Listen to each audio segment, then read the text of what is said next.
Enw fi di Hari. Dwi 9 oed a fi'n sbio Golff Hari.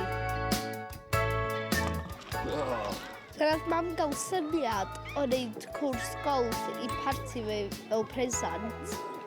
Ac o'n i'n meddwl bod i'n neud efo fo ar ôl, ac nath i'n meddwl i'n neud o fewn i busnes. So, da ni'n mynd i nôl y ffon. Dwi'n usually bach, mae hwn i blant, ac mae'n neud mwy i oedolion neu plant.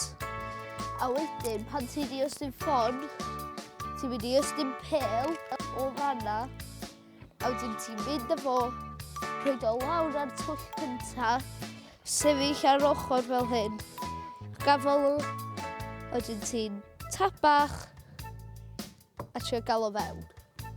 Ac os ti'n methu, ti'n mynd i'r lle mae o, a trio tapio o fewn, fel yna. Dwi'n trio gael o fewn tro gynta, ond dwi ddim rili yn neud. Fel arfer 3-4 neu 2 dwi'n gael. So rwan, mae o'n thema y môr, ond yn y dyfodol dwi eisiau newid o'i pethau gwahanol. Dwi'n meddwl mae'n gêm rili da, achos dwi'n pawb chwarae fo. Os ti ddim yn dda yn chwarae sport neu rhywbeth, ti dal gen chwarae fo. Mae'n rili hwyl.